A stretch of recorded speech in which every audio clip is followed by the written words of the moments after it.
what I'm learning from the Living Law firm, where the stage has been set, or the foundation, the decades that it took to get the or let's just say years, upwards of I think 11 years.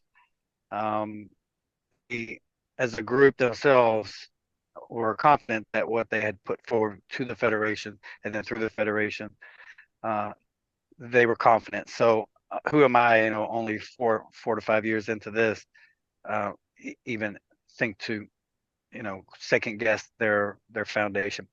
So, but where we're at the moment, where we've tested it, we have people here that are conflict resolution, and women, and have seen themselves that either without an ombudsman service absolutely destroys an assembly's morale from within, and a lackluster ombudsman service using introductory material rather than industry standard material also sets the assemblies back tremendously.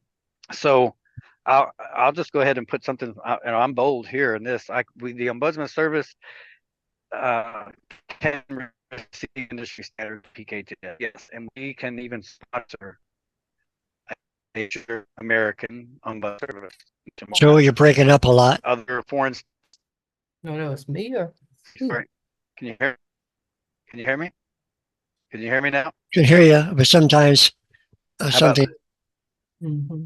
Try it again, maybe Joe. stop your screen share. Maybe that will limit. 1 2 3 1 2 3? How about now? Yeah, you're good. Yeah, I think I moved around a little bit. Sorry. So the last 15 minutes or so, let's just talk about. Let's just build a backtrack. Let's be a little bold here. What we on the screen here are all 50 states and their 6 time zones. Alaska and Hawaii are the 5th and 6th. But what I mentioned here are just the idea of precision time in the various counties. This map is also used for communications effort here, because we want to focus on where these time zones change, and we want to be able to respect everyone's available hour. So, and we have certain states that have different time zones through them, like mine in Tennessee and whatnot. But Maine is fully Eastern and Michigan is fully Eastern. So if you guys would kind of talk, let us share those who are observing between Maine and Michigan. So how about Vanessa and Amy? Pretend as if you're with your ombudsman president here as well. Pretend as if you were talking through. Okay, so let's entertain. Vanessa, who's your ombudsman? Tanya Marsden, who is with us today. Tanya. Okay. So here's Vanessa and Tanya, and then here's Amy and Debra-Ann. So share with us just a little bit what it's like to share your schedules, your general schedules. May I? All right. So I have a very, very good relationship with my ombudsman, only because I've seen her de-escalate something within a meeting. And it was No, I'm sorry. I'm so sorry, Vanessa. I was asking if you could, but as if you're talking with Amy right now, in the moment where you say, Amy or Michigan, our ombudsman, our General Assembly meetings are on this day at this hour for this many times. Oh, I apologize. Completely off the budget. Yeah. All right. So you want me to tell Amy when we meet or what my days are like? Yes. Well, we meet every day. Your General Assembly meetings where you're, yes. Our General Assembly meetings once a General month. Assembly meetings. Yes, once a month, every third Saturday from 10 till 1, although it's 10, sometimes 11, 10 to 12. And every Wednesday between 7 and 8, we have a Zoom meeting. Okay, and this is a GA meeting? Yes. Okay, so let's assume Amy and Debra-Ann just wrote those points down, those dates and times, and assembly meeting. So here's Amy and Debra-Ann sharing the same. Okay, let's hear it. Our General Assembly meets solely over Zoom at the moment every Tuesday evening at 7 p.m. until 9 p.m. Okay, perfect. And so then the idea would go, the conversations would go. Again, we're fully abstract here, guys, but we know where we're aiming here, our minds. So here's Michigan in Maine attempting to change roles or ombudsman only for the General Assembly meeting and uh, exclusive meetings or unofficial meetings. So then the dynamics would be, hey, Vanessa may say, Amy, or to Debra-Ann, Tanya to Debra-Ann, we have 3 issues that are pressing. That's a little bit difficult because how do you hand off issues that are supposed to be confidential? That is a challenge at this moment, and vice versa. Debra-Ann could say to Tanya, well, we have 4 4 meetings what I've had behind closed doors with 2 people, both with reoccurring issues at least twice. That is a challenge. So just kind of think that through. One way to remedy that is for the both ombudsmen to bring their observations and their based on their priorities back to the General Assembly, clear that schedule or those if you want to call them cases, I would say they are case issues, and then let the General Assembly or the Speaker or the coordinator or chair then delegate those to any available committee, and then you're done. That's as far as the ombudsman can go at that point. And if you do that, now at that point it seems to be then you can change schedules. But if you have something pressing,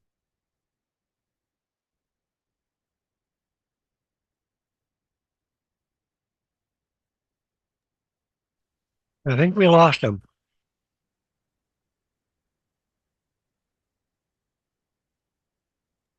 I think we've lost him too. And while he is away, sorry, I'm back. oh, Sorry. there he goes. All right. Go ahead.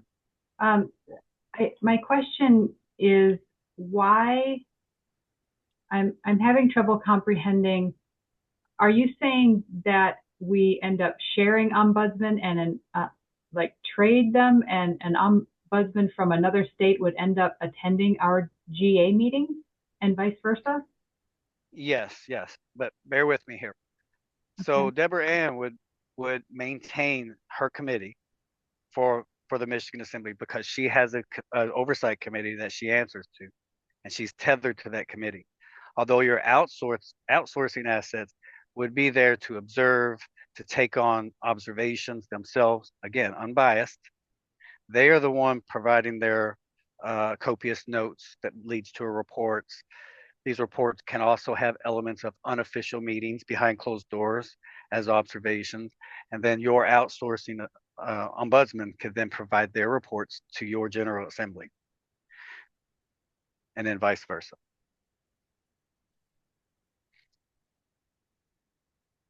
That makes sense? No, it doesn't. I'm sorry. I'm having trouble comprehending the entire concept at this point. I'm sorry. Okay, well, the ombudsman service needs, to have an unbiased ombudsman service, conflict resolution. Can anybody see how that is an issue when you have people from your assembly catering to that service? Sometimes, yes, but I guess I'm wondering what is the reason why we would have an ombudsman from another state attending the GA and giving reports. Well, because an organization hires an ombudsman service outside of its organization. It may be on the same state, but it's not part of the organization itself, the ombudsman service. And they come into the organization with that neutral, unbiased approach. So just short of hiring or outsourcing from another assembly, which is of the same political status and purpose, you could outsource from an actual ombudsman service that does exist on your state, a literal service. And that is another option, of course. But go ahead, Debra-Ann. Okay, thank you. So I see this working as not as a conflict resolution, because that usually is between a couple of people or more than that. And that is actually one meeting where you work through things, or things are investigated and you work through them. then the other job of an ombudsman is to see or to observe organizational issues and bring that to the attention of the people that are in charge of those particular committees, or the coordinator, or whoever's running the assembly.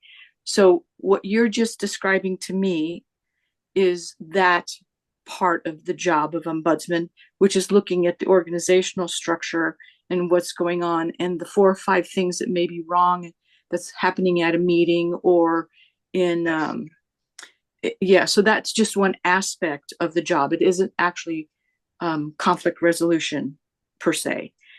Did I understand you correctly? Yes, yes, absolutely. Yes. What fails the assemblies is having a lack of operational protocol. This is really the elephant in the room. But people sense that, whether it's just entirely absent, or it's in the making, and there's kind of a verbal agreement, things are in the making, but then people stumble despite their best efforts, and then people are offended, and then here comes issue, and rightfully so, but some people's impatience and other people's, the mindset of others exploiting the process that's ongoing of building operational procedures, best practices, organizational protocol, if you will. No, thank you for giving this little outline, because what I saw makes sense to me, and what you're presenting, which is a different aspect than what I was focusing on. So I appreciate that. Thank you very much. Sure. And again, this is another portion, as we'll learn. I know we're coming down to the wire here. We'll discuss the compensation portion of what the ombudsman service is built in. We'll even talk numbers. This is a little bit down the road while people's minds absorb where we're at the moment.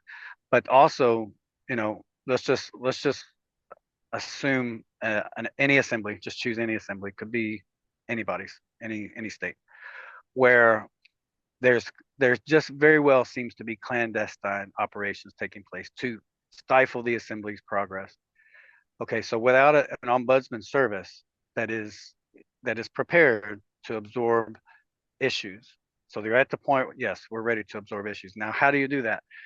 An ombudsman will say, come in with your facts or your empirical evidence, come in with your concerns, even come in, upset.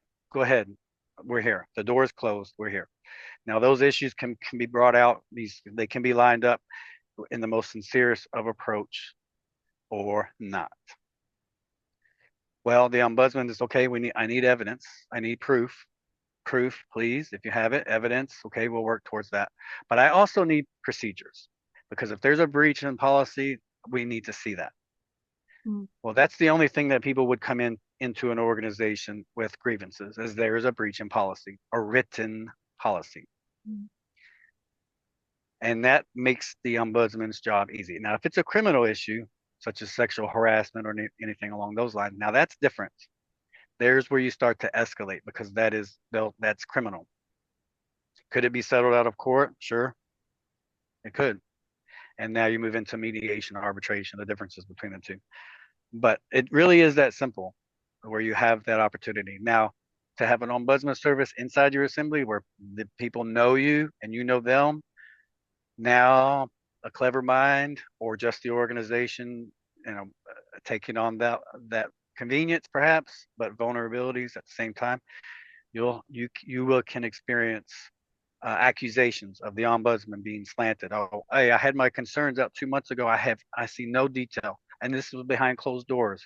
I see no reporting, no emphasis on my concerns. And this is something that now your ombudsman service, whether it's true or not, your ombudsman service, I think, can start to hemorrhage because of false or have allegations. Hey, I brought something to you, and it's been a month. I've seen your report. There was nothing to address my concerns that I had with you in confidence. You see, and now you, whoever that somebody, and now, and who's to say what's the cause? And it may be true. However, if you have somebody outside your assembly Now it's just a procedural matter. If there's something that was overlooked, your outsourced ombudsman could come to your chair, your ombudsman chair, and say, there's an issue on my end. I'm probably out the door here if I continue with this. So let's refine my approach now. And this is for discussions later on down the road, everybody. I don't want to overburden everybody's mind here, but we'll talk about those details later as we move forward.